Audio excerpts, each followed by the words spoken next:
Hello everyone, welcome back to my channel Gaurav Sharma. और आज की इस वीडियो में मैं आपके साथ नीट 2020 का जो आज का पेपर हुआ है उसका मैं सॉल्यूशन आपके साथ शेयर करने वाला हूं।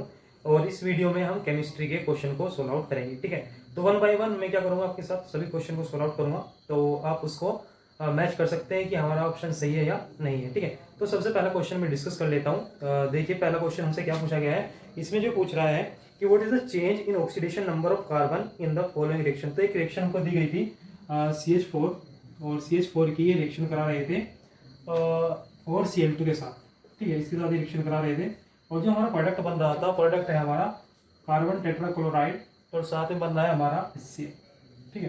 तो ये रिएक्शन है हमारे पास। इसमें पूछ रहा है कि जो कार्बन है, इसमें जो कार्बन है उसकी जो ऑक्सीडेशन स्टेट है वो कहाँ से कहाँ पे चेंज होती है, ठीक है। इनकी ऑक्सीडेशन स्टेट हमको बतानी है कि रिएक्टेंट में इसकी ऑक्सीडेशन स्टेट क्या है और यहाँ पे इसकी ऑक्सीडेशन स्टेट क्या है। तो देखिए, यहाँ पे इसकी ऑक्सीडेशन स्टेट निकाल लेते हैं।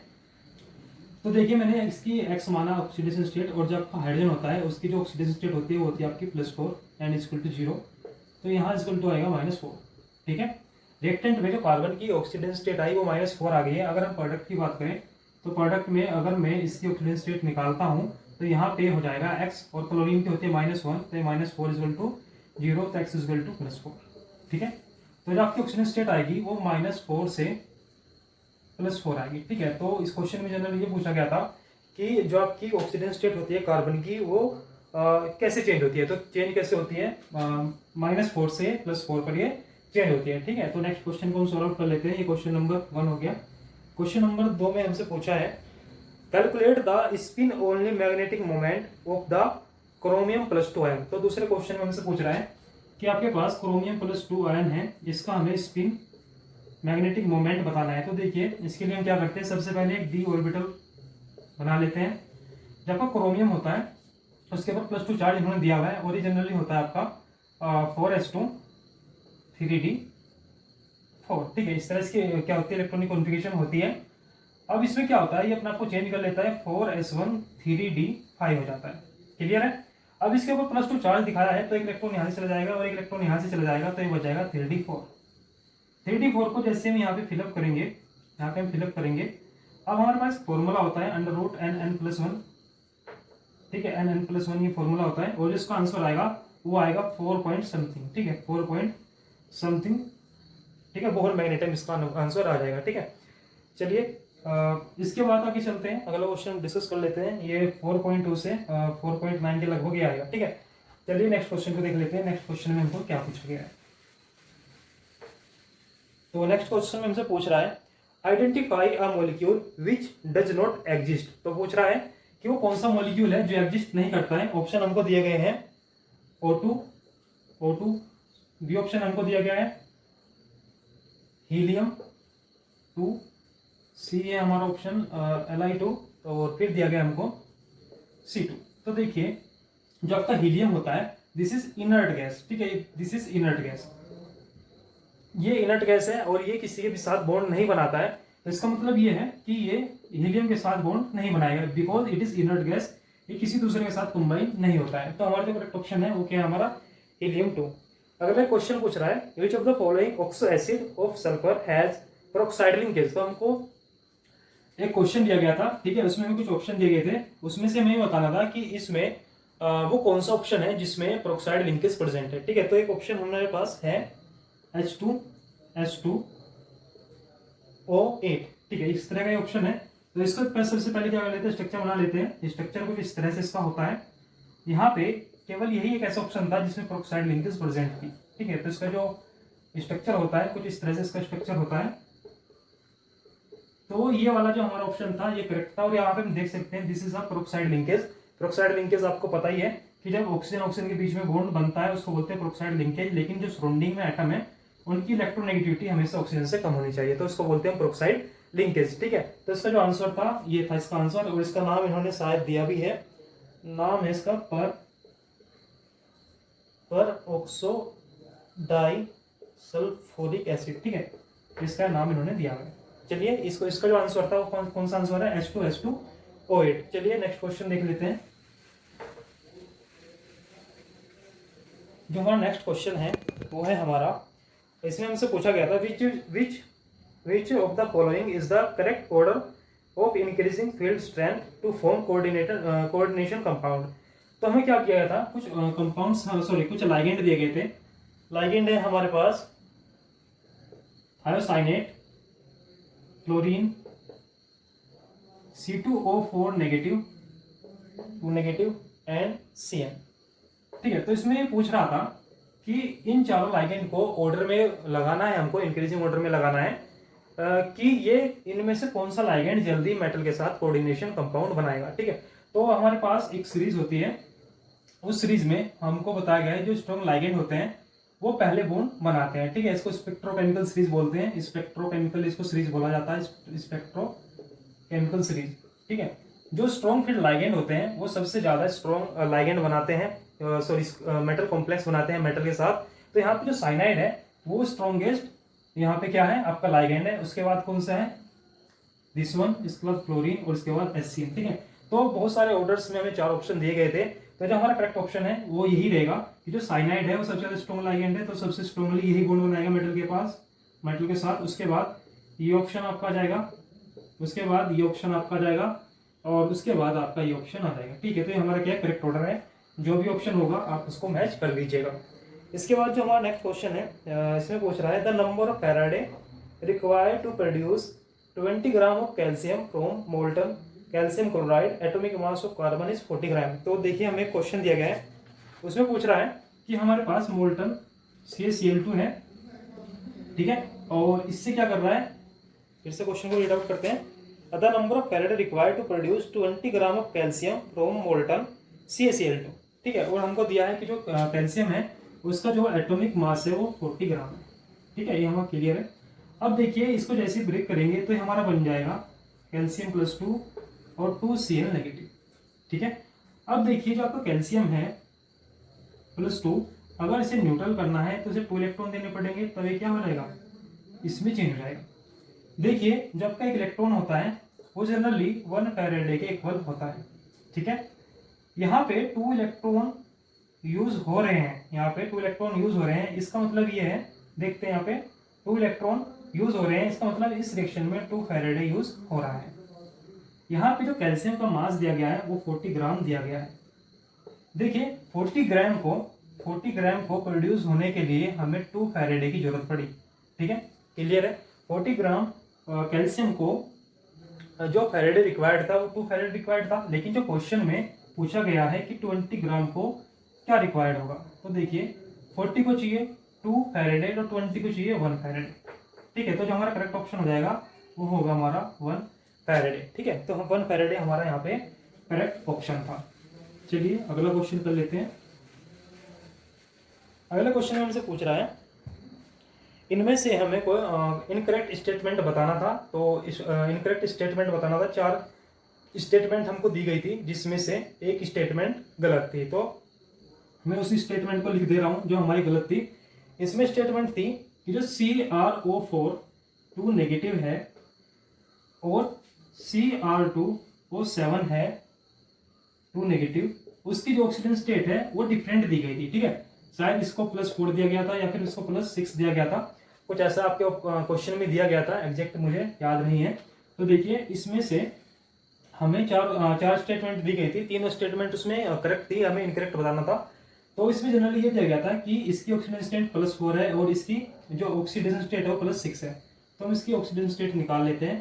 तो क्रोमियम को मैं मानूंगा X, ऑक्सीजन का होता है आपका -2 को 4 से मल्टीप्लाई करेंगे और साथ में ये -2 को हम इधर लिख देंगे, फिर साइन। तो X यहाँ पे क्या हो जाएगा आपका, this is plus x -8 = -2 and x = 8 - 2 x = +6। तो यहाँ पे जो ऑक्सीडेशन स्टेट है +6 है। अब इसकी बात कर लेते हैं, तो यहाँ पे फिर से निकालेंगे 2x - 14 = what, -2, 2x = what, 14 - 2 and x = what, 12/2 it = 6। तो यहाँ पे भी जो ऑक्सीजन स्टेट है वो +6 है। तो जो हमारी स्टेटमेंट थी उसमें बोला गया था कि एक की जो ऑक्सीजन स्टेट है +4 है और एक कितनी है, +6 है। तो जो हमारी स्टेटमेंट थी ये रॉन्ग थी। ठीक है, और यही हमारा करेक्ट ऑप्शन था। ठीक है, तो चलिए नेक्स्ट क्वेश्चन को देख लेते हैं। नेक्स्ट क्वेश्चन में हमसे बोला गया था नेक्स्ट क्वेश्चन है, देख लेते हैं।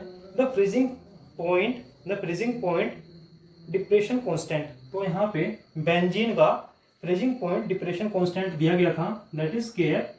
के एफ हमको दिया गया था 5.12, राइट। ये हमको दिया गया था फ्रीजिंग पॉइंट डिप्रेशन कांस्टेंट, और हमसे पूछ रहा था डेल टी एफ हमसे पूछा गया था, ठीक है। तो इसका फॉर्मूला होता है del T F, change in the temperature. तो इसमें जो फॉर्मूला होता है वो होता है हमारा, क्या फॉर्मूला होता है देखिए, के एफ इंटू वोट एम, ठीक है। तो ये आपको दिया गया था, के एफ की वैल्यू यहाँ पे 5.12 है, और एम की वैल्यू इसमें गिवन थी हमको 0.078, ठीक है। तो इसको सोल्व आउट कर लेंगे, और सोल्व आउट करने पर हमारे पास आएगा 0.40 के, ठीक है। तो ये हमारे फ्रीजिंग पॉइंट का क्या होता है, फॉर्मूला होता है के एफ इंटू एम, ठीक है। तो इसको हम फॉर्मूले को, अगर हमें ये फॉर्मूला हमें याद होता तो हम इजिली 20 सेकंड में क्वेश्चन कर पाते।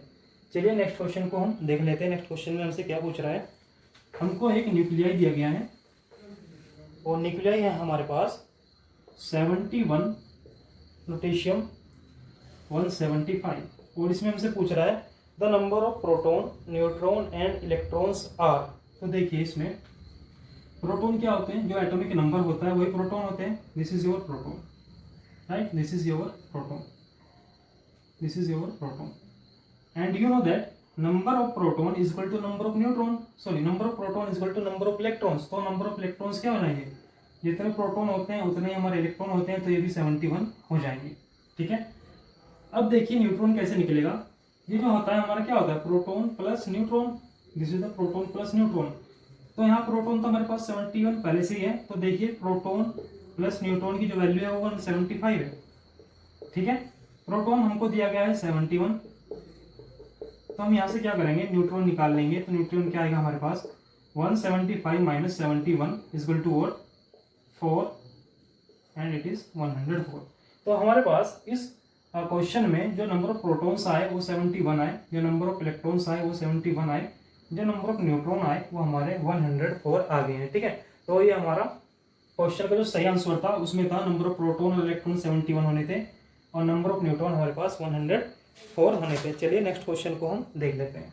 तो नेक्स्ट क्वेश्चन में हमसे क्या पूछा जा रहा है, नेक्स्ट क्वेश्चन में हमसे पूछा है identify the correct statement from the following. तो हमें कुछ स्टेटमेंट दी गई थी, जिसमें एक स्टेटमेंट की हमारी करेक्ट थी कि जो हमारा पिग आयरन होता है, दैट इज पिग आयरन, जो हमारा पिग आयरन होता है उसको हम मैनी स्टेट में क्या कर सकते हैं, चेंज कर सकते हैं, ठीक है। इसको चेंज कर सकते हैं, बहुत सारे शेप में चेंज कर सकते हैं, सॉरी स्टेट में लिखेंगे, यहाँ पे इसको शेप लिखेंगे, ठीक है। जो आपका पिग आयरन होता है, पिग आयरन को हम बहुत सारी शेप में क्या कर सकते हैं, चेंज कर सकते हैं, ठीक है। तो यही हमारा क्या था, क्लियर हो गया आपको, ये हमारा करेक्ट ऑप्शन था, और इसमें यही पूछा गया था कि कौन सी स्टेटमेंट इसमें करेक्ट है। तो जो पिग आयरन होता है उसको हम वैरायटी ऑफ शेप में क्या कर सकते हैं, कन्वर्ट कर सकते हैं। चलिए नेक्स्ट क्वेश्चन देख लेते हैं। नेक्स्ट क्वेश्चन में हमसे पूछा गया था कि जो आपका HCl होता है उसकी रिएक्शन अगर हम इससे कराते हैं,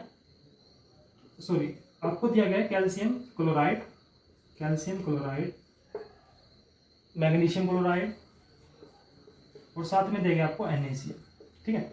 तो इसमें ये पूछ रहा था कि किस सॉल्यूशन में HCl को क्या करने पर, HCl को पास करने पर इनमें से कौन सा क्रिस्टलाइन फॉर्म में चेंज हो जाता है। ये 3 सॉल्यूशन हमको दिए गए हैं, और हमसे पूछा जा रहा था कि इनमें से किस में HCl सॉल्यूशन में पास करने पर कौन क्रिस्टल में चेंज हो जाता है। तो इसमें जो NaCl होता है वो हमेशा क्रिस्टलाइन फॉर्म में चेंज हो जाता है, ठीक है। इसको याद रखेंगे कि जब भी हम HCl को किस में डालेंगे, NaCl में करेंगे ऐड, तब यहाँ पे ये क्रिस्टलाइन फॉर्म में चला जाएगा। तो यहाँ पे एक ऑप्शन था जो कि करेक्ट था, वो था हमारा ओनली NaCl। हमारा जो करेक्ट ऑप्शन था वो क्या था, NaCl। चलिए नेक्स्ट क्वेश्चन को देख लेते हैं। नेक्स्ट क्वेश्चन में पूछा था कि वो कौन सा सेट है जिसमें सभी मॉलिक्यूल के पास डाइपोल मोमेंट 0 है। डाइपोल मोमेंट हमसे पूछी गई थी कि ऐसा कौन सा सेट है मॉलिक्यूल का जिसके अंदर डाइपोल मोमेंट 0 है, dipole moment is equal to 0 है। तो देखिए ऑप्शन हमको दिए गए थे BF3, first one is BF3, ठीक है। इसके बाद हमको ऑप्शन दिया गया था BeF2, उसके बाद तीसरा ऑप्शन जो हमारे पास था वो था हमारे पास CO2 and the fourth one is 1,4 dichlorobenzene this one. ठीक है, तो ये हमारे पास ऑप्शन दिए गए थे। मैं यहाँ पे सिर्फ करेक्ट ऑप्शन की बात कर रहा हूँ और उनकी एक्सप्लेनेशन दे रहा हूँ। ठीक है, यहाँ पे हम जो इनकरेक्ट आपके ऑप्शन थे उनकी हम बात नहीं कर रहे हैं। तो देखिए BF3 की अगर बात करें तो BF3 का स्ट्रक्चर कुछ ऐसे होता है, दिस इज योर BF3। तो इसमें डाइपोल मोमेंट होता है वो 0 होता है। सॉरी, यहाँ पे क्या होता है, जो डाइपोल मोमेंट 0 होता है, डाइपोल मोमेंट 0, ठीक है, 0 होता है। ऐसा इसलिए होता है, ये इधर को और ये इधर को इलेक्ट्रॉन को पुल करते हैं, जिससे जो रिजल्टेंट आता है वो 0 हो जाता है। ठीक है, अगर हम बात करें BE की, तो जो BE होता है उसका जो स्ट्रक्चर होता है वो लीनियर टाइप का होता है, जितना ये इधर को खींचता है उतना ये इधर को खींचता है, तो जो डाइपोल मोमेंट म्यू होता है वो हमारा 0 हो जाता है। क्लियर है। अगर हम बात करें CO2 की, तो CO2 का जो स्ट्रक्चर होता है वो लीनियर होता है, लाइक दिस, जितना ये इधर को खींचता है उतना ये इधर खींचता है, तो यहाँ पे जो म्यू की वैल्यू है वो भी 0 हो जाती है। अब बात कर लेते हैं 1,4 डाइक्लोरोबेंजीन की। यहाँ पे जितना ये साइड से खींचता है उतना ये साइड से खींचता है, तो यहाँ पे जो आपकी डाइपोल मोमेंट है वो भी 0 हो जाती है। क्लियर है। तो ये चारों ऑप्शन ऐसे हैं या फिर ये चारों मॉलिक्यूल ऐसे हैं जिसमें जो डाइपोल मोमेंट है वो 0 है। इसका मतलब यही हमारा करेक्ट ऑप्शन था। ठीक है, चलिए नेक्स्ट क्वेश्चन देख लेते हैं। ये मुझे क्वेश्चन दिए गए हैं। ठीक है, मेरे पास एग्जैक्ट क्वेश्चन पेपर नहीं है, ये मुझको कुछ स्टूडेंट ने क्वेश्चन भेजे हैं। ठीक है, तो चलिए नेक्स्ट क्वेश्चन को हम बात कर लेते हैं। तो यहाँ पे एक क्वेश्चन हमको दिया गया था, जनरली इसमें हमें एज लेंथ दी गई थी, एज लेंथ हमको दी गई थी और एज लेंथ हमको दिया गया था A, जो कि दिया गया था 288 पिकोमीटर। और इसमें जो हमें पूछा गया था, हमें यहाँ पे जो पूछा जा रहा था वो पूछा जा रहा था डिस्टेंस बिटवीन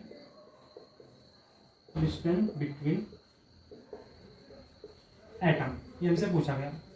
और ये जो हमारा सिस्टम था ये बॉडी क्यूबिक सेंटर टाइप का था, BCC टाइप का था। ठीक है, तो जो BCC टाइप का जो फॉर्मूला होता है डिस्टेंस बिटवीन एटम, वो होता है हमारा √3/4 × A। ठीक है, ये हमारा फॉर्मूला होता है BCC के लिए। और यहाँ पे जो A की वैल्यू है वो हमको गिवन है 288 पिकोमीटर, तो हम इसको यहाँ पे रख देंगे 3/4 × 288 पिकोमीटर। ठीक है, तो हमारा क्या हो गया, आंसर आ गया। ठीक है, क्वेश्चन में इसको सोल्व आउट नहीं किया था, पिकोमीटर की वैल्यू यहाँ पे सोल्व नहीं की गई है। आप चाहे तो इसको कर सकते हैं 10⁻⁻10 सेंटीमीटर इसको रख सकते हैं। ठीक है, इसको अगर हम सोल्व आउट आगे करना चाहें तो इसको रख सकते हैं, लेकिन हमारे ऑप्शन में इसको ऐसे ही छोड़ दिया गया था, तो हमें इसको सोल्व करने की जरूरत नहीं थी। ठीक है, तो नेक्स्ट क्वेश्चन देख लेते हैं। इसके बाद कुछ क्वेश्चन हमको दिए गए थे, सॉरी ऑप्शन दिए गए थे, जिनमें हमें मैच करना था कि इनमें से कौन सा सही नहीं है। ठीक है, तो इसमें एक था अन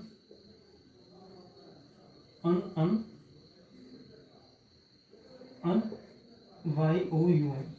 ठीक है, ये दिया गया था और इसका जो आंसर है वो RG था। ठीक है, तो ये जो आपका ऑप्शन था ये करेक्ट ऑप्शन था, जो कि ये मैच नहीं करता है, ये इसके साथ मैच नहीं करता है। ठीक है, तो ये हमारा ऑप्शन करेक्ट था और ये D ऑप्शन था। ठीक है, D ऑप्शन। आगे बात कर लेते हैं नेक्स्ट क्वेश्चन की। तो नेक्स्ट क्वेश्चन में पूछ रहा है कि इनमें से वे कौन से सॉल्यूशन हैं जो पॉजिटिव डेविएशन दिखाते हैं राउल्ट लॉ से। ठीक है, तो नेक्स्ट क्वेश्चन में हमसे जनरली क्या पूछ रहा है कि इनमें से वे कौन से सॉल्यूशन हैं जो राउल्ट लॉ से पॉजिटिव डेविएशन दिखाते हैं, पॉजिटिव डेविएशन दिखाते हैं। तो देखिए पॉजिटिव डेविएशन कौन कौन से दिखाएंगे, कुछ ऑप्शन हमको दिए गए थे, लेकिन यहाँ पे हम करेक्ट ऑप्शन वाले की बात कर लेते हैं। तो देखिए अगर आपके सेम सॉल्यूशन होते हैं, सॉल्वेंट होते हैं बेंजीन प्लस एसीटोन, जैसे ही हो गया, तो दोनों ही कैसे हैं, नॉन पोलर टाइप के हैं, तो यहाँ पे हमेशा नेगेटिव डेविएशन होगा। ठीक है, अगर सेम टाइप के हमारे पास सॉल्यूशन है, जैसे नॉन पोलर हो गए दोनों, तो वहाँ पे हमेशा नेगेटिव क्या होगा, हमारा डेविएशन होगा। लेकिन अगर हमारे पास अलग अलग तरह के सॉल्वेंट हैं, जैसे यहाँ पे है एसीटोन और साथ में इन्होंने दिया था इथेनॉल, यहाँ पे इन्होंने इथेनॉल दिया था और एसीटोन दिया था, तो this is non polar type, this is polar type. ठीक है, तो इसमें क्या है, जब हमारे पास एक सोलवेंट हो हमारा क्या पोलर टाइप, एक हो हमारा नॉन पोलर टाइप, उस केस में ये यहाँ पे राउल्ट लॉ से पॉजिटिव डेविएशन देते हैं। ठीक है, ये क्या देते हैं, पॉजिटिव डेविएशन देते हैं, ये हमको हमेशा पॉजिटिव डेविएशन देते हैं। तो हमारा जो करेक्ट ऑप्शन था वो यही था, इथेनॉल प्लस एसीटोन। चलिए नेक्स्ट क्वेश्चन की बात कर लेते हैं। नेक्स्ट क्वेश्चन में हमसे क्या पूछा गया है, देखिए हमें क्वेश्चन दिया गया था केमिकल काइनेटिक्स से, और केमिकल काइनेटिक्स से हमसे पूछ रहा था कि जो हमारा रेट कांस्टेंट है किसी फर्स्ट ऑर्डर की रिएक्शन के लिए, वो दिया है हमको 4 इंटू, देखिए क्वेश्चन में हमको रेट कांस्टेंट दिया गया है 4 into 606 tens to power -3 second inverse. This is rate constant for first order reaction. ठीक है, और इसमें पूछ रहा है, इसमें कुछ और वैल्यू भी दी गई थी, जो हमारी इनिशियल कंसंट्रेशन है वो है हमारी 2। ठीक है, 2 दिया गया है, और जो हमारा फाइनल कंसंट्रेशन है वो दिया गया है 0.2। क्लियर है। अब क्या करना था, हमें ये बताना था कि कितने टाइम में ये रिएक्शन कंप्लीट हो जाएगी। ठीक है, तो हमारे पास फर्स्ट ऑर्डर का जो रेट कांस्टेंट होता है उसका फॉर्मूला होता है T इक्वल टू वॉट, या फिर इसको हम क्या करते हैं K equal to what 2.303 upon T log 10 to base A0 upon 80। ठीक है, ये होता है, this is initial concentration, this is final concentration. अब ये निकालना है T, क्योंकि मुझे यहाँ पे टाइम निकालना है, तो टाइम को मैं इधर ले जाता हूँ और इस K को यहाँ पे ले आता हूँ। ठीक है, तो उसको रीअरेंज कर लेते हैं। T equal to what 2.303 upon यहाँ पे K आ जाएगा log 10 to base। देखिए जो आपकी इनिशियल है वो है हमारी 2, और जो फाइनल है वो 0.2। ठीक है, अब क्या करेंगे, यहाँ पे K की वैल्यू को पुट कर देंगे, तो K की वैल्यू हमारी कितनी है 4.606 इंटू 10 टू पावर -3। ठीक है, और यहाँ पे log 10 बेस, यहाँ पे देखिए इस पॉइंट को हटाएंगे, ऊपर इसको ले जाएंगे तो 0 हो जाएगा, और सिर्फ 2 से डिवाइड करेंगे तो 10 हो जाएगा। तो log 10 बेस 10 इसकी वैल्यू हमेशा क्या होती है 1 होती है। अब इसको देख लेते हैं, इस पॉइंट से पॉइंट हट जाएगा और इससे इसको डिवाइड करेंगे तो 2 आ जाएगा। ये 10 टू पावर -3 ऊपर जाके क्या हो जाएगा, पॉजिटिव हो जाएगा, और 2 से डिवाइड करेंगे तो ये 1000 को जब हम 2 से डिवाइड करेंगे तो हमारे पास आ जाएगा 500। ठीक है, तो इसका जो करेक्ट आंसर था वो था हमारा क्या, जो टाइम हमें रिक्वायर्ड होगा दिस इज 500 सेकेंड। ठीक है, तो बहुत ईजी ये क्वेश्चन था जो कि केमिकल काइनेटिक्स से आपसे पूछा गया था, और ये क्वेश्चन फर्स्ट ऑर्डर का था। ठीक है, तो अगला क्वेश्चन देख लेते हैं। देखिए नेक्स्ट क्वेश्चन में हमको पूछा गया है कि एक रिएक्शन है, कोई सिस्टम हमको दिया गया है, और उसमें क्या हो रहा है, फ्री एक्सपेंशन हो रहा है। ये कोई हमको दिया गया था रिएक्टेंट। ठीक है, और यहाँ पे क्या हो रहा है, फ्री एक्सपेंशन हो रहा है। ठीक है, फ्री एक्सपेंशन हो रहा है इस गैस का, और साथ में बोला गया है this is adiabatic in nature. ये कैसा है, एडियाबैटिक है इन नेचर में। तो हमें पूछा गया था कि इसमें कौन सी कंडीशन, कौन सा ऑप्शन सही है, और ये सब हमें आइडियल गैस के लिए दिया गया था। This is for ideal gas. ठीक है, तो हमें जनरली ये बताना था कि कौन सी कंडीशन यहाँ पे फॉलो होती है।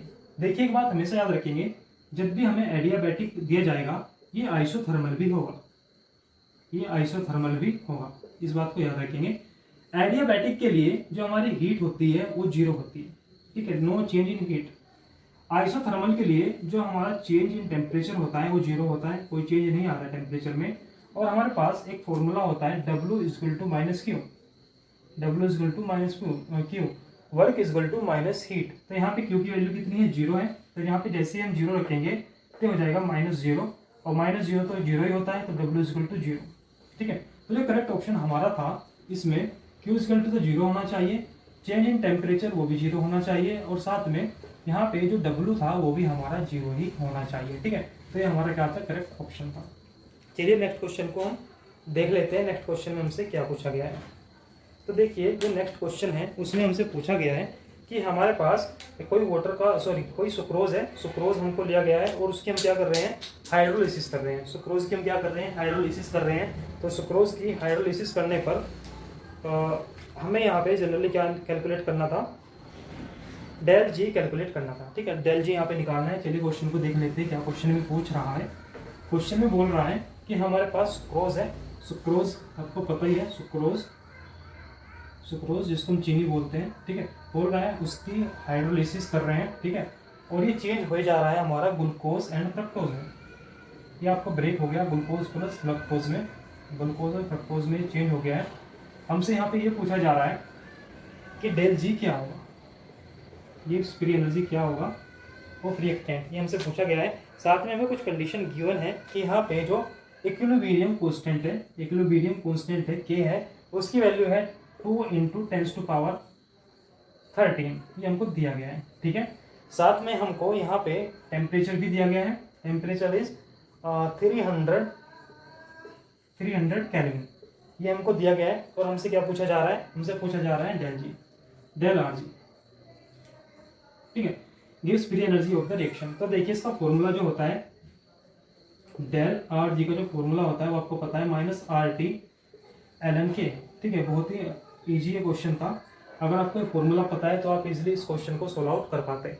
तो देखिए डेल आर जी निकालना ही है हमको। आर की जो वैल्यू होती है वो होती है 8.314, टी हमको गिवन है 300 केल्विन, और ln K हमको है दिया हुआ, K की वैल्यू है 2 × 10⁻13।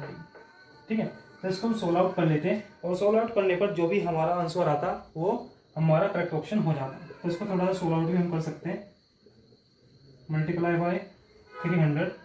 इसको हम सोल्व करेंगे। सबसे पहले ये नेचुरल लॉग में कन्वर्ट कर लेते हैं, इससे मल्टीप्लाई करेंगे, और इसके बाद क्या आ जाएगा log 2 + 13 log 10। ठीक है, तो ये कर लेंगे। इसके बाद इसको सोल्व करेंगे, जो भी हमारा आंसर आएगा वो हमारा करेक्ट ऑप्शन हो जाएगा। ठीक है, तो चलिए नेक्स्ट क्वेश्चन देख लेते हैं। नेक्स्ट क्वेश्चन में हमसे क्या पूछा जा रहा है। नेक्स्ट क्वेश्चन में हमसे पूछ रहे हैं, नेक्स्ट क्वेश्चन में हमसे पूछा जा रहा है कि ये बताइए, increase in the concentration of the reactant of reaction lead to change in. तो देखिए बोल रहा है कि कोई रिएक्शन हो रही है, A + B = C, प्रोडक्ट बन रहा है। बोल रहा है अगर इसमें हम कंसंट्रेशन को इंक्रीज करें, रिएक्टेंट की साइड में अगर हम कंसंट्रेशन को इंक्रीज करें तो क्या चेंज आता है। तो देखिए जैसे ही यहाँ पे कंसंट्रेशन चेंज करेंगे या फिर इंक्रीज करेंगे रिएक्टेंट की, सपोज कीजिए यहाँ पे पहले कंसंट्रेशन ये थी, अब इसको कंसंट्रेशन को इंक्रीज करके थोड़ा बढ़ा दिया गया है। ठीक है, इसके कंसंट्रेशन को बढ़ा दिया गया है। तो इस केस में क्या होगा, ये जो आपके दिखाई दे रहे हैं एटम्स, ये आपस में क्या करेंगे, कोलाइड करेंगे बहुत ज़्यादा। ठीक है, ये आपस में क्या करेंगे, कोलाइड करेंगे। यहाँ पे जब एटम कम है तो कोलिजन भी हमारा कम होगा, लेकिन अगर एटम्स बढ़ जाते हैं तो यहाँ पे कोलिजन हमारा क्या हो जाएगा, बढ़ जाएगा। जैसे ही कोलिजन हमारा इंक्रीज होगा, ये बहुत ही क्लियर सी बात है, जैसे ही कोलिजन हमारा इंक्रीज होगा, कोलिजन की जो फ्रीक्वेंसी होगी वो भी इंक्रीज हो जाएगी। ठीक है, तो यहाँ पे कुछ ऑप्शन दिए गए थे कि क्या इंक्रीज होता है। तो जो हमारा कोलिजन फ्रीक्वेंसी होती है, कोलिजन की जो फ्रीक्वेंसी होती है वो हमेशा इंक्रीज हो जाती है। जो कोलिजन की फ्रीक्वेंसी होती है वो क्या हो जाती है, इंक्रीज हो जाती है। जो हमारी कोलिजन की फ्रीक्वेंसी होती है वो इंक्रीज हो जाती है। ठीक है, चलिए नेक्स्ट क्वेश्चन देख लेते हैं। नेक्स्ट क्वेश्चन में हमसे पूछा जा रहा है, उसमें पूछा जा रहा है क्वेश्चन में क्या, that metal activate many enzyme particle. एक मेटल है जो बहुत सारे एंजाइम पार्टिकल को एक्टिवेट करती है, साथ में क्या करती है, particle oxidation of glucose to product ATP at with an is responsible. ठीक है, तो बोल रहा है कि एक मेटल है जो हमारा क्या काम करता है, ऑक्सीडेशन का काम करता है और ग्लूकोज को ATP में कन्वर्ट कर देता है, और ये मेटल क्या करता है, एंजाइम पार्टिकल को एक्टिवेट करता है। ठीक है, तो हमारे पास जो पोटेशियम होता है, ध्यान रखेंगे, जो आपका पोटेशियम होता है, पोटेशियम जिसका सिंबल होता है K, ये बहुत सारी एंजाइम रिएक्शन को क्या करता है, एक्टिवेट करता है। जो आपके एंजाइम पार्टिकल्स होते हैं उनको एक्टिवेट करता है, साथ में ये ग्लूकोज को ATP में भी कन्वर्ट करने के काम आता है। तो जो हमारा करेक्ट ऑप्शन था वो पोटेशियम था। यहाँ पे सोडियम भी आपको दिया गया था। ठीक है, और 2 ऑप्शन आपको कुछ और दिए गए थे। तो जो हमारा करेक्ट ऑप्शन है वो क्या, हमारा पोटेशियम। ठीक है, यहाँ पे जो पोटेशियम है वो हमारा करेक्ट ऑप्शन है। चलिए नेक्स्ट क्वेश्चन की तरफ चलते हैं। एक क्वेश्चन हमको दिया गया था, क्वेश्चन में पूछा गया था कि एक रिएक्शन गिवन है 2Cl जो कि गैसियस फेस में है, और इस रिएक्शन से बन रहा है Cl2। तो हमसे पूछा जा रहा था कि इस रिएक्शन में जो आपकी एंट्रोपी है उस पर क्या फर्क पड़ेगा, वो कैसी होगी, और साथ में हमसे पूछा जा रहा था एंथैल्पी क्या होगी। ठीक है, 2 चीजें हमसे पूछी जा रही थी। देखिए यहाँ पे जो क्लोरीन के एटम है रिएक्टेंट में वो 2 हैं, तो प्रोडक्ट में ये एक मॉलिक्यूल में चेंज हो गया है। ठीक है, तो जब की एंट्रोपी होती है, एंट्रोपी कैसे निकालते हैं कि रिएक्टेंट में कितने थे, सॉरी प्रोडक्ट में से क्या करते हैं, रिएक्टेंट में मॉलिक्यूल जितने हैं उसको माइनस करते हैं, या फिर हम ऐसा बोल सकते हैं number of atom in product में से माइनस करेंगे number of atom in reactant. ठीक है, ये इसका फॉर्मूला होता है। तो देखिए यहाँ पे number of atom in product side ये एक ही है, यहाँ पे कितने हैं, 2 हैं, तो 2 को इसमें से माइनस करने पर ये क्या आएगा, -1। इसका मतलब जो हमारा डेल एस आएगा वो क्या आएगा, नेगेटिव आएगा, या फिर हम ऐसा बोल सकते हैं del S is lesser than 0। अब बात कर लेते हैं डेल एच की। जैसे ही रिएक्शन हो रही है, इस रिएक्शन में क्या होता है, हीट प्रोड्यूस होती है। ठीक है, हीट प्रोड्यूस होती है। ठीक है, जब भी कभी 2 एटम एक सिंगल में कन्वर्ट हो जाएंगे, उस केस में हमेशा हीट प्रोड्यूस होएगी, हीट बाहर निकलेगी, और जब भी हीट बाहर निकलेंगी तब इसको बोलेंगे exothermic process, that is known as exothermic process. और एक्सोथर्मिक प्रोसेस में डेल एच जो एंथैल्पी होती है वो हमेशा क्या होती है, नेगेटिव ही होती है। तो यहाँ पे जो डेल एच होगा वो भी क्या हो जाएगा, नेगेटिव हो जाएगा। तो जो हमारा करेक्ट ऑप्शन था उसमें क्या है कि जो डेल एच है वो भी 0 से कम है, और जो डेल एस है वो भी 0 से कम है। ठीक है, तो ये हमारा क्या था, करेक्ट ऑप्शन था। इसके बाद एक और क्वेश्चन हमको दिया गया है, उसको देख लेते हैं। इस क्वेश्चन में हमें मैच करने के लिए दिए गए थे, एक साइड हमको लिखा गया था ऑक्साइड और दूसरी तरफ इनके एक्शन लिखे गए थे, इनका नेचर लिखा गया था। जैसे एक दिया गया हमको CO, उसके बाद हमको दिया गया है BaO, उसके बाद हमको दिया गया था Al2O3, उसके बाद हमको दिया गया था Cl2O7। ठीक है, और यहाँ पे साथ में लिखा गया था दिस इज न्यूट्रल। सॉरी, कुछ ऑप्शन दिए गए थे, मैं इनको आपको सीधा एक्सप्लेन कर देता हूँ। देखिए जो आपका CO होता है वो होता है आपका न्यूट्रल, क्योंकि इसके ऊपर कोई भी चार्ज नहीं होता है, तो दिस इज न्यूट्रल। ठीक है, अब जो आपका BA होता है, BaO, ये जनरली क्या होता है, ये बेसिक नेचर का होता है, दिस इज बेसिक, तो यहाँ पे ये बेसिक हो जाएगा। आपको बताया गया होगा aluminium is amphoteric in nature, this is amphoteric in nature, और जो आपका Cl2O7 होता है ये एसिडिक होता है। ठीक है, दिस इज एसिडिक। तो यही हमारा क्या था, करेक्ट ऑप्शन था। कोई भी ऑप्शन हो सकता है, ऑप्शन मुझे याद नहीं है। तो यहाँ पे जो CO होता है this is neutral, barium oxide is basic in nature, Al2O3 is amphoteric in nature, Cl2O7 is acidic in nature. ठीक है, तो ये हमारा क्या था, करेक्ट ऑप्शन था।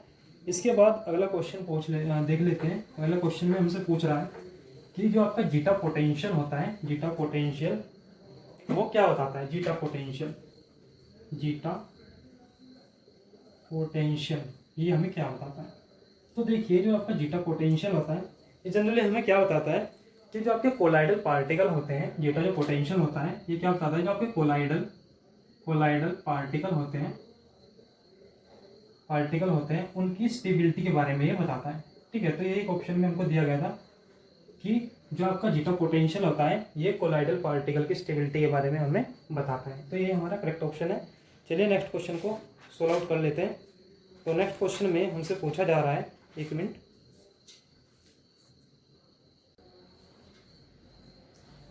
चलिए जो नेक्स्ट क्वेश्चन दिया गया है उसमें हमें दिया गया है कि एक मिक्सचर है N2 का, और साथ में इसमें दिया गया है हमें आर्गन। ठीक है, N2 आर्गन हमको दिया गया है, इसमें ये मिक्सचर है N2 आर्गन का। जो N2 दिया गया है दिस इज 7 ग्राम, और जो आपको आर्गन दिया गया है दिस इज 8 ग्राम, राइट। ये आपको दिया गया है 7 ग्राम और ये दिया गया है 8 ग्राम। इसमें पूछ क्या रहा है कि इस मिक्सचर में जो पार्शियल प्रेशर होगा N2 का, तो वो सिलेंडर के ऊपर कितना प्रेशर लगाएगा। ठीक है, तो देखिए इसमें जो N2 है उसको सबसे पहले हम क्या करेंगे, उसके निकालेंगे नंबर ऑफ मोल्स। तो देखिए नंबर ऑफ मोल्स कैसे निकालेंगे, given mass upon molar mass. Given mass है 7 ग्राम, मोलर मास कितना आएगा, एक नाइट्रोजन का जो मोलर मास होता है 14 होता है, यहाँ पे है N2 तो हो जाएगा 28, तो 28 यहाँ पे रखेंगे। ठीक है, यहाँ पे लिख देते हैं नाइट्रोजन, और इसके रेशियो लिख लेते हैं किसके साथ, आर्गन के साथ। और जो यहाँ पे आर्गन है वो दिया है हमको 8 ग्राम। ठीक ठीक है, ये हमको 8 ग्राम दिया गया है। और जो इसका रेशो, जो इसका मोलिकुलर मास होता है वो होता है हमारा 40, ठीक है 40। अब इसको हम नंबर ऑफ मोल्स आ जाएंगे तो यहाँ पे 1/4 रेशो 1/5 हो जाएगा, ठीक है। इसका मतलब ये है कि ये हो जाएगा 5 मोल्स हो जाएंगे नाइट्रोजन के और 4 मोल हो जाएंगे आर्गन के। क्लियर है। अब बोलते हैं जो टोटल यहाँ पे जो प्रेशर लग रहा है इस मिक्सचर से वो 27 टोर है, ठीक है। जो टोटल हमारा प्रेशर एग्जर्ट कर रहा है सिलेंडर के ऊपर वो है 27 टोर। तो देखिए, और पूछा क्या गया है कि पार्शियल प्रेशर बताना है किसका, नाइट्रोजन का। तो देखिए, जो टोटल है प्रेशर 27 टोर वो क्या होगा, वो इन दोनों गैसेस के जो एटम्स होंगे, मोलिक्यूल्स होंगे, सॉरी नंबर ऑफ मोल्स होंगे उनमें डिवाइड हो जाएंगे, ठीक है। तो यहाँ पे 5 मोल आएंगे नाइट्रोजन के और 4 आएंगे आपके आर्गन के, ठीक है। ये जो 27 टोर है इसको कौन लगा रहा है, 5 मोल ऑफ नाइट्रोजन लगा रहे हैं और 4 मोल ऑफ आर्गन लगा रहे हैं, ठीक है। क्लियर है।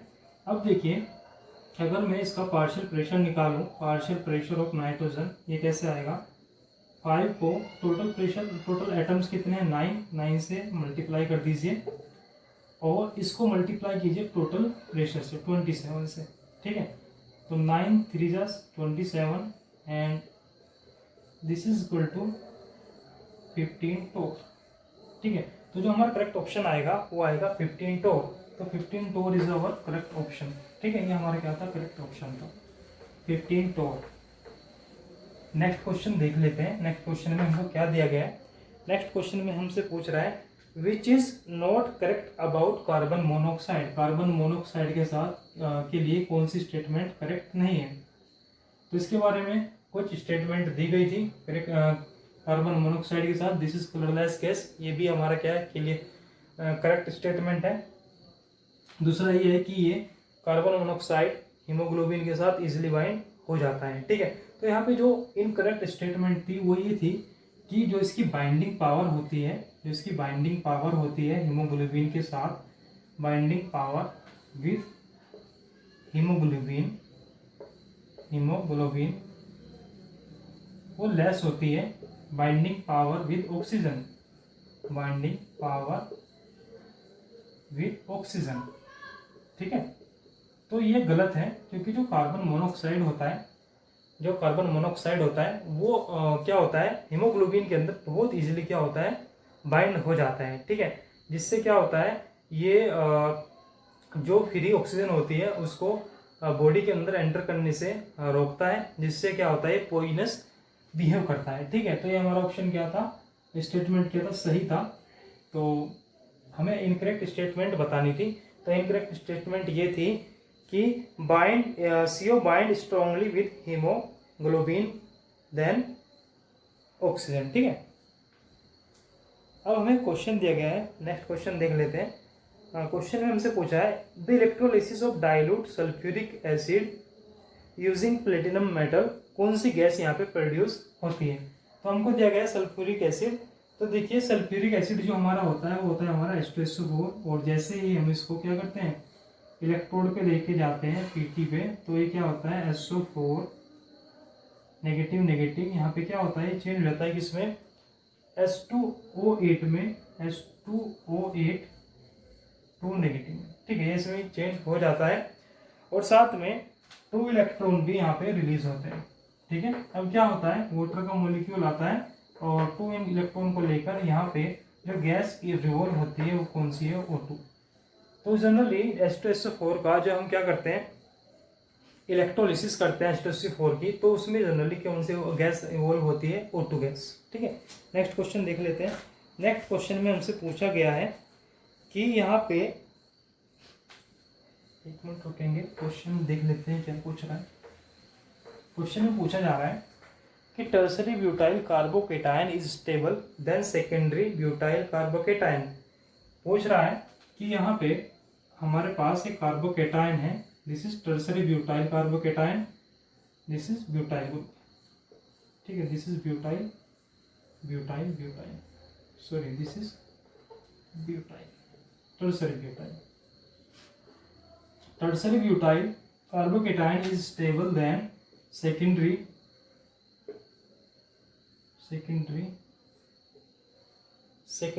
Butyl carbocation. ठीक है, तो ये पूछा जा रहा है कि ये क्या है, इससे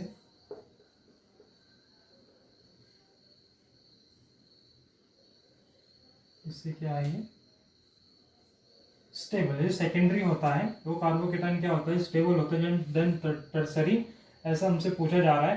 तो देखिए इसका जो रीजन होता है वो रीजन होता है हमारा हाइपर कॉन्जुगेशन।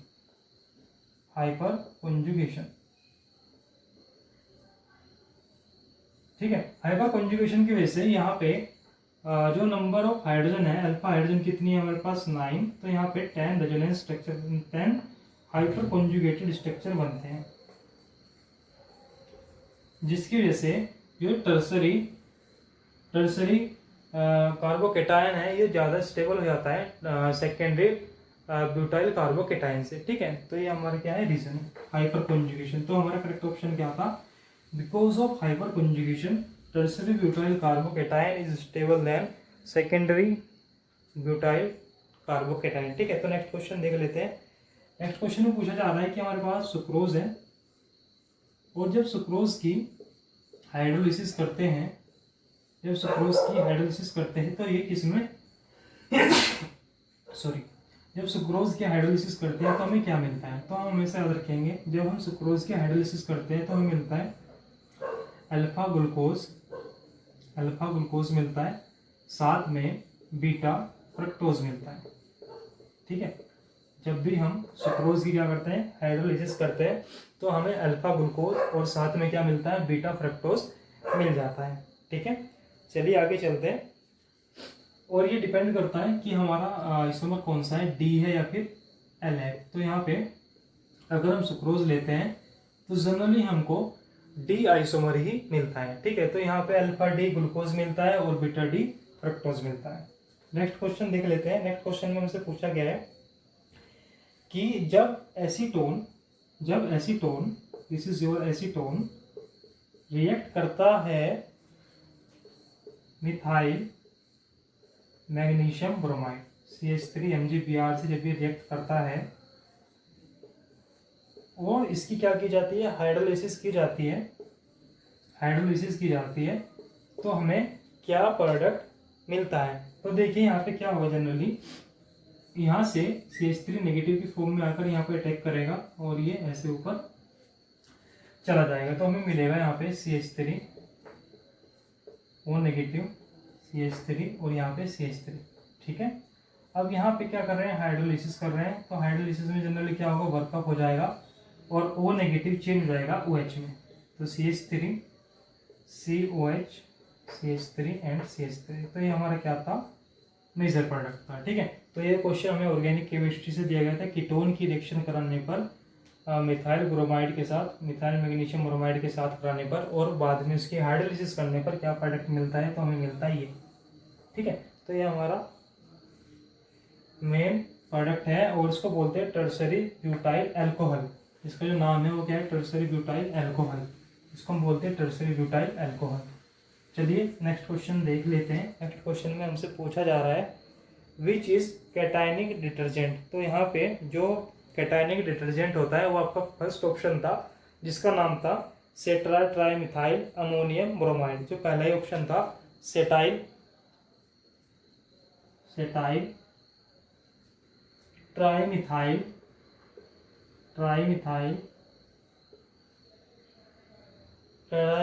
Ammonium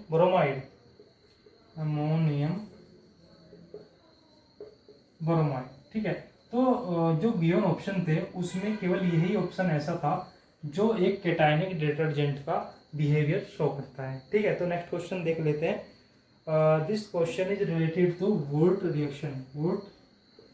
reaction.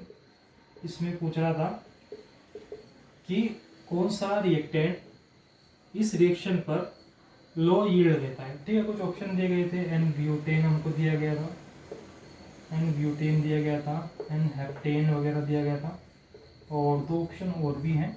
ठीक है, दो और ऑप्शन भी है, तो वो जनरली मेरे पास यहाँ पे नहीं लिखे हुए हैं। तो ठीक है, जनरली वुर्ट्ज रिएक्शन में क्या होता है, अगर आपके पास इवन नंबर ऑफ कार्बन है, इवन नंबर ऑफ कार्बन है, इवन नंबर ऑफ कार्बन है, तो हमें गुड यील्ड मिलती है। जो हमें यील्ड मिलती है वो गुड मिलती है, ठीक है, ये हमें अच्छी यील्ड मिलती है। लेकिन अगर हमारे पास ओड नंबर है कार्बन के, रिएक्टेंट की बात कर रहे हैं, ओड नंबर है कार्बन में, कार्बन के रिएक्टेंट में, तब हमें पुअर यील्ड मिलती है, ठीक है, तब यील्ड इतनी अच्छी नहीं आती है। तो देखिए जो आपका ब्यूटेन है, ब्यूटेन कुछ आपका ऐसे होगा जिसमें 4 कार्बन होंगे, तो यहाँ पे इवन नंबर है। हेक्सेन भी शायद वहाँ पे था, एन हेक्सेन था शायद, तो वहाँ पे जो टोटल कार्बन होंगे वो 6 हो जाएंगे, तो ये भी इवन है। अगर इवन नंबर ऑफ कार्बन होंगे तब वो बहुत ही अच्छी यील्ड देते हैं वोट रिएक्शन में, ठीक है। लेकिन अगर ओड नंबर ऑफ कार्बन होंगे रिएक्टेंट के अंदर तब वो ज़्यादा यील्ड नहीं दे पाते हैं। तो अगर हम बात करें हेप्टेन की, तो हेप्टेन में जो नंबर ऑफ कार्बन है, नंबर ऑफ कार्बन है वो हमारे पास कितने हैं, 7, ठीक है। तो ये अनसिमेट्रिकल है। अनसिमेट्रिकल का मतलब ये है कि दोनों साइड सेम पार्ट नहीं आते हैं। देखिए जैसे यहाँ पे 2 इधर हो गए, 2 इधर हो गए, ठीक है। तो this is vote reaction. Vote reaction आपको पता ही है, RX + 2Na + RDX, ठीक है। और यहाँ पे जो बॉन्ड बनता है वो बनता है R × RDX, ठीक है। तो जनरली जो वोट रिएक्शन होती है वो क्या काम करती है, कार्बन कार्बन के बीच में बॉन्ड बनाने का काम करती है। और ये रिएक्शन तब अच्छी होती है जब यहाँ पे ये दोनों सिमेट्रिकल हो, जितने यहाँ पे हो उतने यहाँ पे हो, या फिर हम ऐसा बोल सकते हैं ये इवन नंबर होने चाहिए, ठीक है। अगर इवन नंबर यहाँ पे है तब हमारी जो क्वांटम यील्ड आती है बहुत ही अच्छी आती है। तो जो एन हेप्टेन है वहाँ पे 7 कार्बन है जो कि सिमेट्रिकल नहीं है, या फिर बोल सकते हैं ये ओड है, इसलिए यहाँ पे यील्ड अच्छी नहीं आएगी। तो जो हमारा करेक्ट ऑप्शन था इस रिएक्शन का वो था हमारा एन हेप्टेन, ठीक है। तो एन हेप्टेन हमारा क्या था, करेक्ट ऑप्शन था। तो जो एन हेप्टेन है वो हमारा क्या है, करेक्ट ऑप्शन है, ठीक है, एन हेप्टेन। नेक्स्ट क्वेश्चन देख लेते हैं, नेक्स्ट क्वेश्चन में क्या बोल रहा है। नेक्स्ट क्वेश्चन में हमको दिया गया है,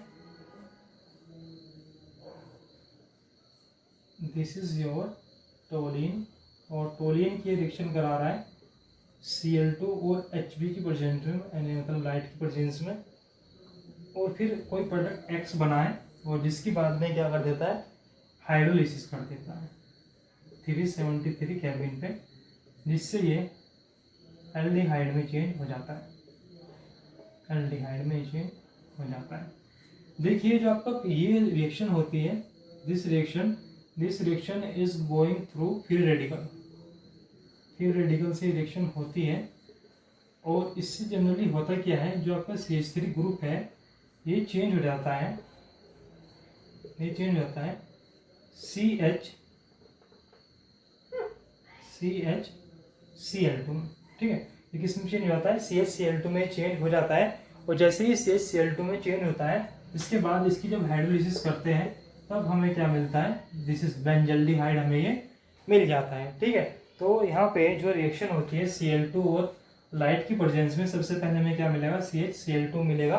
कुछ लोगों ने इसमें यहाँ पे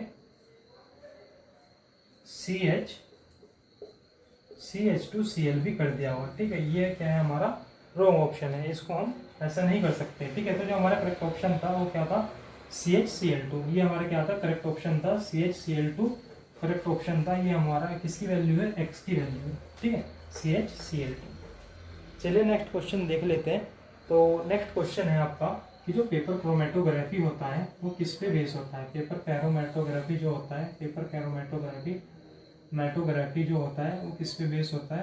तो याद रखेंगे जो आपका पेपर क्रोमेटोग्राफी होता है जनरली इस तरह से आपकी स्ट्रिप होती है जो किसी पेपर की बनी होती है, और उसको हम किसी सोलवेंट में क्या करते हैं, डिप कर देते हैं, ठीक है। यहाँ पे जिसकी हमें RF वैल्यू निकालनी होती है, रिटेंशन फैक्टर निकालना होता है, उसकी हम यहाँ पे पॉइंट लगा देते हैं, जिससे क्या करते हैं बाद में सोलवेंट के थ्रू ऊपर की साइड रन करते हैं, ठीक है।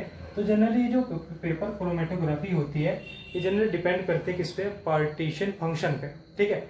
ये जनरली किस पे डिपेंड करती है, इन जो आपके सोलवेंट में ये लगाए गए हैं ये इस पे किस पे डिपेंड करती है, इनके पार्टीशन फंक्शन पे, ये आपके पार्टीशन फंक्शन पे डिपेंड करता है, ठीक है। जिसका जितना ज़्यादा पार्टीशन फंक्शन होगा वो उतना ज़्यादा रन करेगा, या फिर हम इसको बोल सकते हैं कि ये जो क्रोमेटोग्राफी है, पेपर क्रोमेटोग्राफी है, ये पार्टीशन क्रोमेटोग्राफी होती है। ठीक है, तो चलिए नेक्स्ट क्वेश्चन की ओर चलते हैं। नेक्स्ट क्वेश्चन में हमसे पूछा जा रहा है, नेक्स्ट क्वेश्चन में पूछ रहे हैं, नेक्स्ट क्वेश्चन में पूछा जा रहा है कि इनमें से कौन नेचुरल रबड़ है, इनमें से कौन सा नेचुरल रबड़ है, इनमें से कौन सा नेचुरल रबड़ है। तो जिसमें नेचुरल रबड़ होता है वो होता है 1,4,6 poly isoprene, 6,1,4 isoprene. This is our natural रबड़। ठीक है, अब एक और क्वेश्चन उन्होंने हमको दिया था। क्वेश्चन क्या है तो देखिए, क्वेश्चन में हमको दिया गया है reaction between benzaldehyde, this is your benzaldehyde, this is your benzaldehyde, इसकी रिएक्शन करा रहे हैं एसीटोफिनोन के साथ, इसकी रिएक्शन हम करा रहे हैं एसीटोफिनोन के साथ। This is your acetophenone, this is your acetophenone. ठीक है, in the presence of dilute NaOH, इसकी प्रेजेंस में करा रहे हैं, डाइल्यूट NaOH के प्रेजेंस में इसको कराया जा रहा है, जिससे डाइल्यूट NaOH। तो बोल रहा है ये कौन सी रिएक्शन है, ये कौन सी रिएक्शन है। तो कुछ लोगों ने इसको कैनिजेरो रिएक्शन माना होगा, क्योंकि यहाँ पे उन्होंने देखा होगा कि ये रिएक्शन इजीली कैनिजेरो के थ्रू जा सकती है, लेकिन ये रिएक्शन कैनिजेरो रिएक्शन नहीं है। कैनिजेरो क्यों नहीं है, क्योंकि यहाँ पे एक एसिडिक हाइड्रोजन प्रेजेंट है, यहाँ पे एक एसिडिक हाइड्रोजन प्रेजेंट है। और याद रखेंगे, जब भी ऐसी रिएक्शन हमें दिखाई दे और उसमें एसिडिक हाइड्रोजन प्रेजेंट हो, जब भी ऐसी रिएक्शन हो और उसमें एसिडिक हाइड्रोजन प्रेजेंट होती है, तो वो रिएक्शन हमेशा क्रॉस एल्डोल रिएक्शन के थ्रू जाती है। अगर हमारे प्रोडक्ट के रिएक्टेंट के अंदर एसिडिक हाइड्रोजन प्रेजेंस है, उसकी वो प्रेजेंट है, तो वो हमेशा क्रॉस एल्डोल रिएक्शन के थ्रू जाती है। तो ये रिएक्शन जाएगी, इसका जो करेक्ट ऑप्शन होगा cross aldol reaction, cross aldol reaction. ठीक है, यहाँ पे नाम ही पूछा गया था कि ये रिएक्शन किसके थ्रू जाती है, तो रिएक्शन का नाम है क्रॉस एल्डोल रिएक्शन। ठीक है, अब इसके अलावा जो क्वेश्चन है उसमें पूछा जा रहा है विच गिव कार्बाइल अमीन, इनमें से ऐसा कौन है जो कार्बाइल अमीन देता है, कार्बाइल अमीन, इनमें से कौन ऐसा है जो कार्बाइल अमीन देता है। तो एक बात याद रखेंगे, जो भी हमारा कार्बाइल अमीन होता है वो हमेशा प्राइमरी अमीन ही दे सकता है। ठीक है, जो भी हमारा कार्बाइल अमीन होता है इसको केवल प्राइमरी अमीन ही दे पाता है, इसको सेकेंडरी या टर्सरी अमीन कभी भी नहीं दे पाते हैं। तो कंडीशन क्या है कार्बाइल अमीन के लिए कि हमारे पास प्राइमरी अमीन प्रेजेंट होना चाहिए। तो इसमें आपके पास एक ऑप्शन था, ऑप्शन नंबर पता नहीं क्या था, और ऑप्शन ये था कि इसमें यहाँ पे बेंजीन के ऊपर NH2 ग्रुप लगा था। This is known as aniline, इसको हम क्या बोलते हैं, एनिलीन बोलते हैं। और यहाँ पे जो ये आपका अमीन दिखाई दे रहा है, ये केवल एक ही कार्बन से अटैच है, दिस अमीन इज प्राइमरी। ठीक है, तो यहाँ पे जो एनिलीन होता है वही क्या देता है, कार्बाइल अमीन देता है। ठीक है, तो चलिए नेक्स्ट क्वेश्चन हम देख लेते हैं। नेक्स्ट क्वेश्चन में हमसे पूछा जा रहा है anisole on reaction with HI, बोलता है अगर हम एनिसोल ले लेते हैं। देखिए, अगर आपको एनिसोल का फॉर्मूला पता होता तो आप इजीली इस क्वेश्चन को कर पाते हैं। ठीक है, बहुत लोगों को पता भी होगा, बहुत लोगों ने इसको किया भी होगा। तो this is your anisole. Anisole में क्या होता है, हम ऊपर मिथोक्सी ग्रुप लगाते हैं बेंजीन के ऊपर, और जब इसकी रिएक्शन हम कराएंगे HI के साथ, तो देखिए होगा क्या, इसके पास क्या होते हैं, लोन पेयर होते हैं, ये इस हाइड्रोजन को लेगा और यहाँ से ये I बाहर हो जाएगा, साथ में ही CH3 इस आयोडीन के साथ बॉन्ड बनाएगा, तो हमें मिल जाएगा फिनोल। हमें क्या मिल जाएगा, phenol, this is your phenol. और साथ में हमें मिलेगा CH3I मिथाइल आयोडाइड। ठीक है, तो ये हमारा करेक्ट ऑप्शन हो गया है कि जब हमारा anisole, this is known as anisole, this is known as anisole की जब रिएक्शन कराते हैं हाइड्रोजन आयोडाइड के साथ, तब यहाँ पे हमेशा मिलता है फिनोल हमें मिल जाता है। This is our correct option. चलिए एक और क्वेश्चन देख लेते हैं। एक एल्कीन है जो ओजोनोलाइसिस से हमें मिथेनॉल देता है, as one of the product the structure of this alkene. तो देखिए जो आपका मिथेनॉल होता है उसको हम जनरली फॉर्मल्डिहाइड भी बोलते हैं, ठीक है। तो देखिए इसमें एक एल्कीन ऐसी थी जो हमें फॉर्मल्डिहाइड देगा। ये देखिए दिस इज योर, इसमें एक ऑप्शन था ये वाला CH2 CH double bond CH2। जब इसकी हम ओजोनोलिसिस करते हैं O3 की प्रेजेंस में तो ये बॉन्ड यहाँ से ब्रेक हो जाता है और यहाँ पे हमें मिलता है CH2, सॉरी ये रिंग जुगा तो रहेगा और साथ में क्या होगा, ये ऐसे ही रहेगा, ये जो बॉन्ड टूटता है यहाँ पे लग जाएगा आपका कीटोन, ठीक है। This is our what, this is aldehyde and साथ में एक मिलेगा हमको CH2 डबल बॉन्ड O, ठीक है। कुछ इस तरह से मिलता है CH2O, इसका हम बोलते हैं मिथेनॉल, ठीक है। मिथेनॉल इसको बोलते हैं। मिथेनॉल क्यों बोल रहे हैं, क्योंकि यहाँ पे एल्डिहाइड ग्रुप लगा है, this is known as methanol, ठीक है। तो हमारा करेक्ट ऑप्शन क्या हो जाएगा, करेक्ट ऑप्शन हमारा यही था। कौन सा और करेक्ट ऑप्शन था इस ऑप्शन के लिए, क्वेश्चन के लिए, यहाँ पे CH2 है, यहाँ पे कार्बन है और यहाँ double bond, this is our correct option, ठीक है। तो चलिए नेक्स्ट क्वेश्चन को देख लेते हैं। नेक्स्ट क्वेश्चन में हमसे क्या पूछा जा रहा है। नेक्स्ट क्वेश्चन में हमको दिया गया है कि हमारे पास है 2-ब्रोमोपेंटेन। 2-ब्रोमोपेंटेन, तो पेंटेन पहले बना लेते हैं जिसमें 5 कार्बन होते हैं, 1 2 3 4 5, दिस इज योर पेंटेन और 2 नंबर पे यहाँ पे लगा है ब्रोमीन। 2-ब्रोमोपेंटेन एलिमिनेशन रिएक्शन इज, ये कौन सी एलिमिनेशन रिएक्शन है, ठीक है। तो देखिए कौन सी एलिमिनेशन रिएक्शन है, this is alpha position, this is beta position and this is also beta position, ठीक है। तो सबसे पहले इसमें क्या होगा, देखिए हमें क्या करना है, एलिमिनेशन रिएक्शन करना है और याद रखेंगे एलिमिनेशन रिएक्शन में हमेशा एल्कीन फॉर्मेशन होता है। तो देखिए 2 तरीके हैं एल्कीन बनाने के, या तो हाइड्रोजन यहाँ से जाए और ब्रोमीन यहाँ से जाए, या फिर हाइड्रोजन यहाँ से जाए और ब्रोमीन यहाँ से जाए, ठीक है। तो हमारे पास एक रूल होता है, इसको हम स्टेजअप रूल बोलते हैं। स्टेजअप रूल के अकॉर्डिंग हम हाइड्रोजन को वहाँ से निकालेंगे जहाँ ज़्यादा स्टेबल कार्बोकेटाइन बनेगा, ठीक है। तो यहाँ पे देखिए जब ये ब्रोमीन निकलेगा तो यहाँ पे एक कार्बोकेटाइन जनरेट होगा और यहाँ पे एक एल्कीन बन जाएगी। According to Saytzeff rule most substituted alkene is the major product, ठीक है। स्टेजअप ने क्या बोला कि जो ज़्यादा सब्स्टिट्यूटेड एल्कीन होगी वो ज़्यादा स्टेबल एल्कीन मानी जाएगी या फिर मेजर प्रोडक्ट माना जाएगा। एंड अकॉर्डिंग टू होपमैन ने ये बोला कि जो आपकी लेस सब्स्टिट्यूटेड एल्कीन होगी वो मेजर प्रोडक्ट हो जाएगा। तो देखिए हम यहाँ पे बनाएंगे major product according to Saytzeff rule like this, ठीक है। तो ये हमारा क्या स्टेजअप रूल बन रहा है और साथ में क्या निकल रहा है, HBr यहाँ से बाहर निकल जाता है। तो देखिए एक तो यहाँ पे बीटा एलिमिनेशन हुआ है। बीटा एलिमिनेशन क्यों हुआ है, क्योंकि यहाँ से बीटा हाइड्रोजन एलिमिनेट हुआ है, राइट। साथ में इस ये क्या करता है, स्टेजअप रूल को क्या करता है, को फॉलो करता है। स्टेजअप रूल को क्या करता है, ये फॉलो करता है। तीसरी बात क्या है कि ये यहाँ पे डीहाइड्रो हैलोजिनेशन रिएक्शन हो रही है। तो देखिए यहाँ पे हाइड्रोजन निकल रही है और साथ में ब्रोमीन निकल रही है, bromine is known as halogen. तो यहाँ पे डीहाइड्रो हैलोजिनेशन हो रहा है, हाँ, क्योंकि यहाँ पे हाइड्रोजन भी निकल रहा है और हैलोजन भी निकल रहा है, इसलिए इसको बोल रहे हैं डीहाइड्रो